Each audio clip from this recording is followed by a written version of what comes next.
Para el siguiente problema se va a trabajar el contenido de correlación lineal y a la vez se trabajan dos variables en estudio. En este caso, ¿qué nos dice el problema? En la siguiente tabla muestra el número de gérmenes patógenos por centímetro cúbico, ya que se observa acá en la segunda columna, la variable i, en un determinado cultivo según el tiempo, que es nuestra variable en x, transcurrido en horas. Por lo tanto, tenemos toda la información en esta tabla y que nos preguntan en primera instancia, determine la covarianza e interpretar la relación que existe entre las dos variables. Entonces, la fórmula para poder determinar la covarianza es esta, x sub i por i sub i promedio menos el segundo término, x sub i promedio por i sub i promedio. Entonces, ¿qué hace usted? Es reemplazar los valores que se presentan acá en su fórmula. X sub i por i sub i promedio, ¿dónde está? Acá. O 111,3333. Menos el segundo término, x sub i promedio. Es el valor 2,5. Multiplicado por i sub i promedio. Acá está. 36,66. Ya la resta de esta expresión numérica es 19,66. Ahora tenemos que interpretar este valor que obtuvimos. Para eso tenemos que recurrir a estas condiciones. ¿Qué pasa cuando la covarianza es mayor que 0? X e y se relacionan directamente. ¿Qué pasa cuando la covarianza es menor que 0? X e y se relacionan inversamente. ¿Qué pasa cuando la covarianza es igual a 0? X e y no varían. Entonces, como el valor que obtuvimos es positivo, cae en la primera opción. X e y se relacionan en forma directamente. Por lo tanto, ¿cuál es la interpretación? Las horas transcurridas y la cantidad de gérmenes patógenos por centímetro cúbico se relacionan directamente.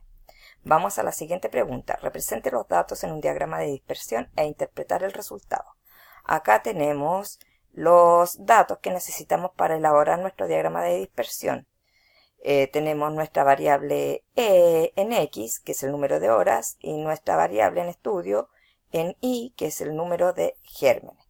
Por lo tanto, la gráfica de dispersión corresponde a lo siguiente. Tenemos un eje x y tenemos un eje y, el eje de las abscisas y el eje de las ordenadas. En el eje de las abscisas está el número de horas, es decir, el tiempo en horas. Y en el eje Y está el número de gérmenes patógenos por centímetro cúbico. ¿Y cuál es el título de este gráfico? Es la distribución, porque vamos a distribuir los datos. Distribución de la cantidad de gérmenes patógenos por centímetro cúbico según el tiempo transcurrido. ¿Qué son estos valores en realidad? Son coordenadas. 0,20, es decir, x, y. Acá tenemos 1,26.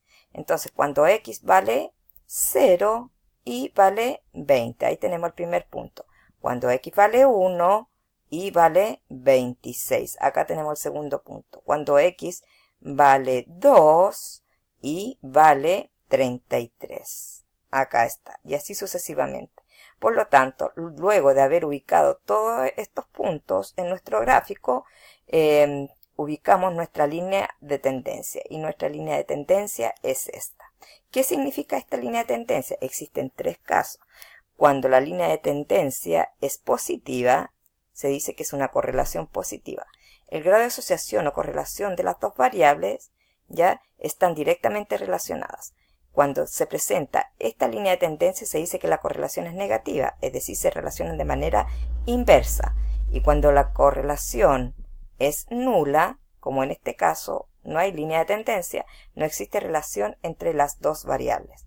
Para este caso corresponde a la correlación positiva. Por lo tanto, ¿cuál es nuestra interpretación? El grado de asociación o correlación entre las horas transcurridas y la cantidad de gérmenes patógenos por centímetro cúbico es positiva, es decir, están directamente relacionadas. Por lo tanto, a mayor cantidad de horas es mayor el número de gérmenes, o a menor cantidad de horas, menor es el número de gérmenes. Vamos a la siguiente pregunta. Calcule el coeficiente de correlación lineal de Pearson e interprete el resultado. Por lo tanto, nos están preguntando R de x sub i. X, y, perdón. Por lo tanto, tenemos que utilizar esta fórmula. Tenemos un numerador y un denominador. ¿Qué observamos? Primero tenemos que trabajar los valores que se presentan en la tabla del enunciado. Lo primero que tiene que observar usted que en el numerador esto ya lo habíamos determinado, que es nuestra covarianza. Entonces no es necesario resolver la covarianza, porque en la pregunta A ya la habíamos determinado, que es 19,666. Por lo tanto, tenemos que resolver lo que está en el denominador, que es raíz cuadrada de un argumento por la raíz cuadrada de otro argumento. El primer argumento corresponde a la varianza de x. Y en el segundo argumento de nuestra raíz cuadrada corresponde a la varianza de y.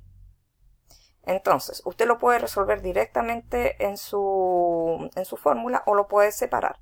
Sacamos la varianza de x y ¿qué nos dice? Esto que está en el argumento es x sub y al cuadrado promedio. ¿Y dónde está x sub y cuadrado promedio? La simbología acá, 9,116 menos x sub y promedio. ¿Dónde está x sub y promedio? Acá, 2,5 y tenemos que elevarla al cuadrado. La resta de estos dos valores nos da 2,916. Luego, para determinar la varianza de y, ¿qué nos dice? Varianza de y es igual a y sub y cuadrado promedio. ¿Dónde está la simbología? Acá, 1477,333. Ahora bien, menos y sub y promedio. ¿Dónde está y sub y promedio? 36,666, pero tenemos que elevarlo al cuadrado. Y el resultado de esa expresión numérica es 132,93. Ahora insertamos los valores en nuestra fórmula, nuestra varianza, que ya la teníamos inicialmente, que son 19,66, luego raíz cuadrada de ¿quién? De la varianza de x, que es 2,916 por la raíz cuadrada de la varianza de y, que es 132,93. ¿Qué hacemos ahora? Numerador ya está listo. En el denominador extraer la raíz cuadrada de este argumento, que es 1,7, por la raíz cuadrada de este otro argumento, que es 11,5. Posteriormente, numerador ya está listo y multiplicamos los denominadores, los valores que se presentan en el denominador, que es 19,68. Ya, y luego la división de estos dos valores nos da un resultado de 0,99. ¿Qué significa este 0,99? La interpretación R de x y 0,99. Luego tenemos el siguiente caso. Recuerde que el coeficiente de correlación es menor o igual a 1 o mayor o igual a menos 1. Si a usted le da 1,2, significa que algo hizo mal, ¿ya? Porque el rango está entre menos 1 y 1. Este valor 0,99, ¿dónde se ubica? Acá, en el segundo caso, cuando R de x y es menor que 0 y mayor que menos 1. ¿Menor que 0? No, porque es positivo. Entonces, acá, cuando R de x es menor que 1 y mayor que 0. En este caso estamos. Por lo tanto, x y y están relacionados en forma directamente proporcional. ¿Qué significa esto? Que a mayor cantidad de horas transcurridas, mayor es la cantidad de gérmenes patógenos por centímetro cúbico.